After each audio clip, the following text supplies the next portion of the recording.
بسم اللہ الرحمن الرحیم۔ محترم بھائیوں اور دوستو، حضرت لقمان علیہ السلام کی اپنے بیٹے کو نصیحت اور فرشتے کی شکل میں بزرگ کا واقعہ آپ کے سامنے پیش کرنے جا رہا ہوں۔ محترم بھائیوں اور بہنوں، حضرت لقمان کا بیٹا جب تجارت کے لیے جانے لگا تو وہ حضرت لقمان کی خدمت میں حاضر ہوا۔ تب لقمان کہنے لگے، اے بیٹا، جب جاؤ گے تو اپنی راہ میں ایک میدان پاؤ گے۔ اس میدان میں ایک چشمہ ہے جس کا پانی نہایت ٹھنڈا اور شیریں ہے، اور اس کے کنارے ایک درخت ہے جس کی چھاؤں گھنی اور فرحت بخش ہے، لیکن خبردار اس درخت کے سائے تلے ہرگز نہ بیٹھنا، اور اللہ تم کو اس مہلکہ سے محفوظ رکھے۔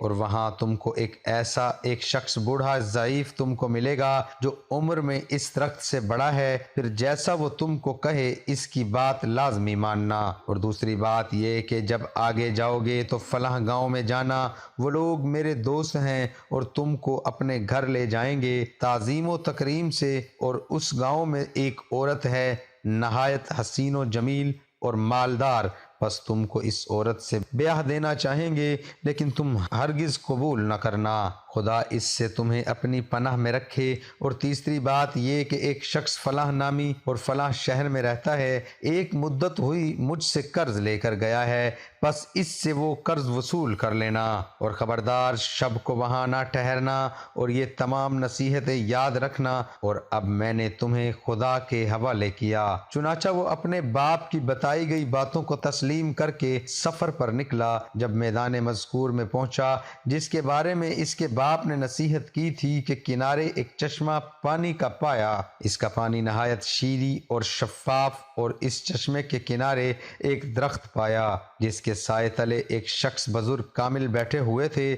مارے گرمی اور پیاس کے چاہتا تھا کہ اس چشمے سے پانی پیے اور اس درخت کے سائے تلے دم بھر کے آرام کر لے، لیکن اس وقت اسے اپنے باپ کی گئی نصیحت یاد آئی تو وہاں سے قدم آگے بڑھانے لگا۔ تب اس بزرگ نے جو درخت کے نیچے بیٹھے ہوئے تھے، اے لڑکے، کہاں جاؤ گے؟ ایسی دھوپ میں اور سخت گرمی پڑ رہی ہے، بس اس چشمے کا ٹھنڈا پانی پیو اور ذرا چھاؤں کے تلے دم لے لو، میرے پاس آ کر بیٹھو۔ لڑکا بولا، ہرگز نہیں بیٹھوں گا، میرے باپ نے مجھے منع کیا ہے اس درخت کے سائے میں بیٹھنے سے۔ تب وہ بزرگ کہنے لگے، قسم ہے تیرے رب کی، دھوپ اور گرمی میں نہ جاؤ اور میرا کہا مان لے۔ یہ بات سنتے ہی لڑکے کو باپ کی بات یاد آئی کہ وہ بزرگ جیسا کہے اس کا کہنا مان لینا۔ تب لڑکے نے اس بزرگ کا کہا مانا اور خلاف اس کے نہ کیا، سلام کر کے بیٹھ گیا، چشمے سے ٹھنڈا پانی پیا اور تھوڑی دیر سستانے کو لیٹ گیا اور سو گیا۔ تبھی اس درخت پر سے ایک سانپ اس لڑکے کو کاٹنے کے لیے اترا۔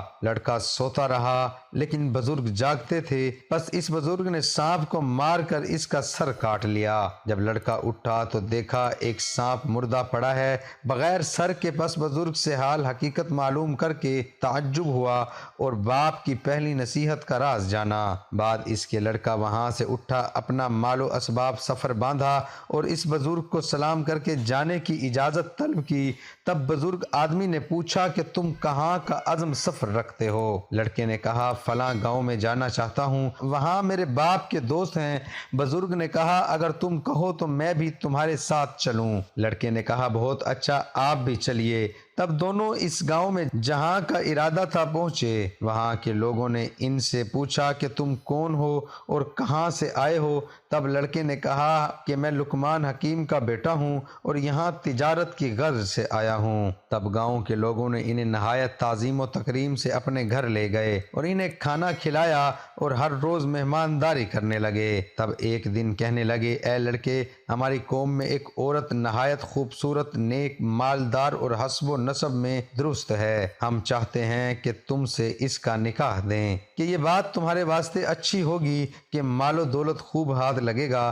تب لڑکے نے کہا، میرے باپ نے اس سے منع کیا کہ سفر میں کسی امر کے پابند نہ ہو ورنہ نقصان اور تکلیف اٹھاؤ گے۔ تب اس بزرگ نے جو ساتھ تھے کہنے لگے، جب یہاں کے سب ہی رئیس آرزو مند ہیں اور اس کی گواہی دیتے ہیں، اور یہ بھی کہ وہ حسین و مالدار ہے، شادی کرنے میں کوئی مذائقہ نہیں، اور کوئی اندیشہ نہ کر۔ تب لڑکے کو باپ کی بات یاد آئی، وہ بزرگ جو بھی کہے اس پر عمل کرنا۔ تب مصر لقمان نے اپنے مصائب یار کے کہنے سے اس عورت مالدار سے نکاح کیا۔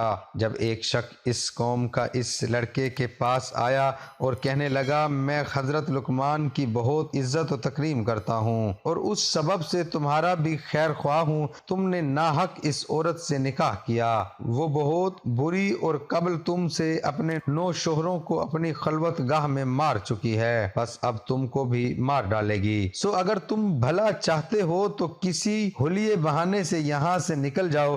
تب لڑکا اس شخص کی باتیں سن کر ڈرا اور لگا پچھتانے اور مغموم ہونے۔ چنانچہ جب لڑکی کے مصائب نے اسے رنجیدہ دیکھا تو پوچھا کہ تم کس بات کا اندیشہ کرتے ہو؟ کیا سبب ہے جو میں پریشان دیکھتا ہوں؟ تب لڑکے نے بزرگ سے کہا، میں نے سنا ہے کہ میری بیوی جس سے میں نے نکاح کیا مجھ سے پہلے 9 شوہروں کو خلوت شب زوائف میں مار ڈالا ہے، ڈرتا ہوں کہ شاید مجھے بھی مار نہ ڈالے، اور شاید اس بات کے سبب سے میرے باپ نے مجھے اس سے نکاح سے منع کیا تھا۔ تب اس بزرگ نے کہا کہ کچھ اندیشہ نہ کرو اور خاطر جمع رکھو، میں تمہیں ایک حکمت بتلائے دیتا ہوں اور اس کو کر لیجیو، وہ یہ کہ جب شب کو تمہاری بیوی تمہارے پاس خلوت کی دے میں آئے تو کسی بہانے سے اسے وہاں چھوڑ کر میرے پاس آنا، تب ہم اس کی تدبیر اور علاج کریں گے۔ غرض جب اس کی بیوی شب کو اس کے پاس خلوت میں آئی تب اس نے بہانے سے کہا کہ تم یہاں بیٹھو،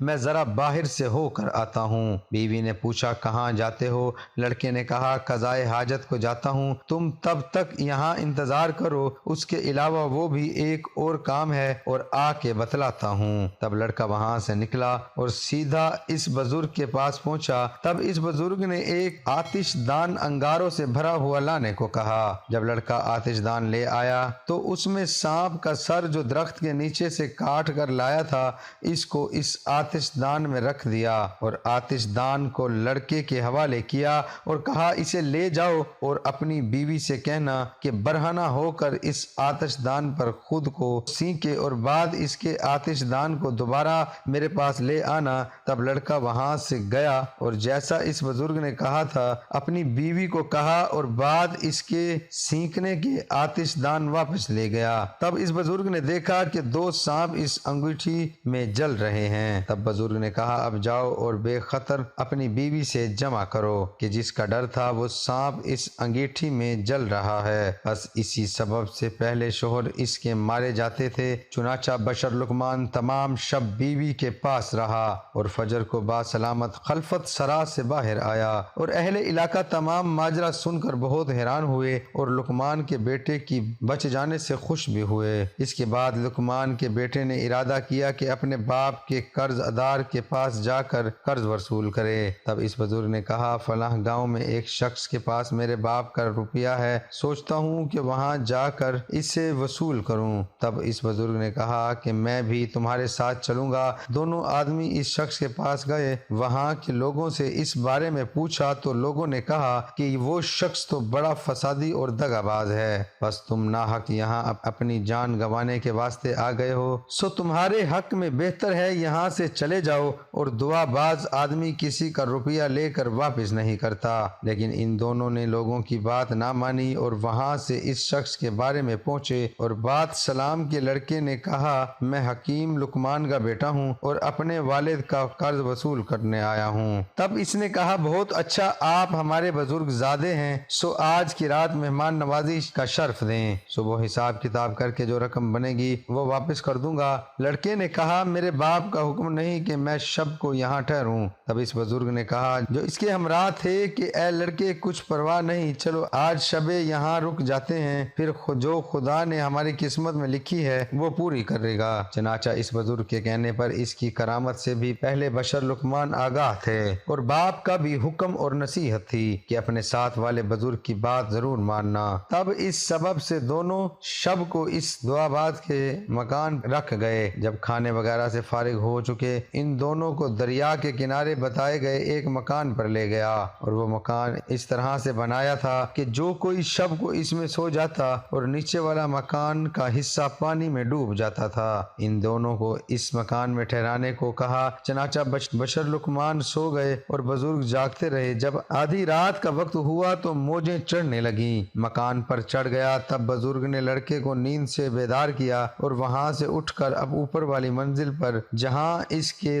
دغا باز آدمی بیٹھے سو رہے تھے وہاں تشریف لے گئے۔ وہاں سے اس کے بیٹوں کو تخت سمیت اٹھایا اور نیچے اپنی والی جگہ پر سلا دیا اور خود اوپر ان کی جگہ پر سو رہے۔ جب فجر کے وقت وہ شخص آیا اور دیکھا کہ دونوں اوپر والے طبق میں اس کے بیٹوں کی جگہ سو رہے ہیں اور اپنے بیٹے نیچے مکان میں ان کی جگہ مردہ پڑے ہیں، تب پکار کر کہنے لگا، افسوس صد افسوس، میں نے تمہارے واسطے یہ فریب کیا تھا کہ تم کو مار ڈالو، یہ میں اپنے فریب میں آپ ہلاک ہو گیا، میرے سب بیٹے مارے گئے۔ تب ان دونوں نے کہا کہ جو کسی کے لیے بدی کرتا ہے سو در حقیقت اپنے لیے کرتا ہے، بامساق آیت کے معنی نہیں گھیرتا مگر مکر کرنے والوں کو۔ الغرض لقمان کے بیٹے نے اس دغا باز شخص سے اپنے باپ کا روپیہ پیسہ وصول کیا اور اپنی بیوی کو جس سے وہاں نکاح کیا تھا کو لے کر بما اس بزرگ اور اسباب کے اپنے وطن واپس کا سفر کیا۔ جب لقمان کا بیٹا اپنے مکان کے قریب پہنچا تو اس بزرگ نے پوچھا کہ اے بیٹے، تو اتنا عرصہ میرے ساتھ رہا، تو نے مجھے کیسا پایا؟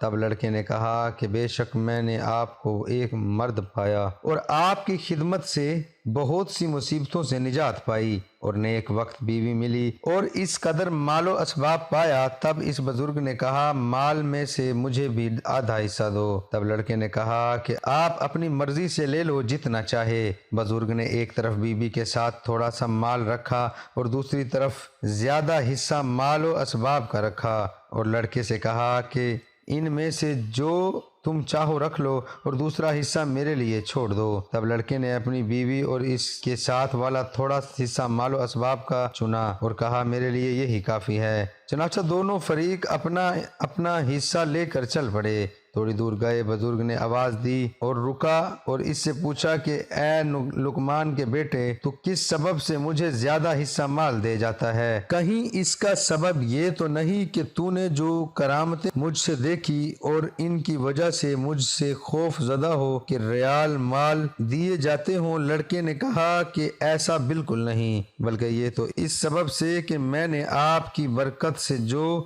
نفع اٹھایا وہ مصیبتوں اور مشقتوں سے رہائی پائی، سو اس کے سبب خوش ہو کر میں نے آپ کو سب اپنی خوشی اور مرضی سے دیے ہیں۔ تب بزرگ نے کہا اے لڑکے، تمہاری نیک نیتی اور اعلیٰ ظرفی اور اخلاق سے میں بہت خوش ہوا اور یہ سب مال و ثواب بھی تم ہی لیتے جاؤ، بولا ہمارا اس دنیاوی مال و ثواب سے کیا کام اور غرض؟ لڑکے نے پوچھا کہ آپ کون ہیں اور کس سبب سے میرے ساتھ رہے؟ بزرگ نے کہا کہ میں اللہ کا بھیجا ہوا ایک فرشتہ ہوں اور تمہارے باپ کی دعا کے سبب اللہ نے مجھے تمہاری حفاظتوں نگہبانی کے واسطے مقرر کیا تھا۔ آپ کو پسند آئی ہوگی۔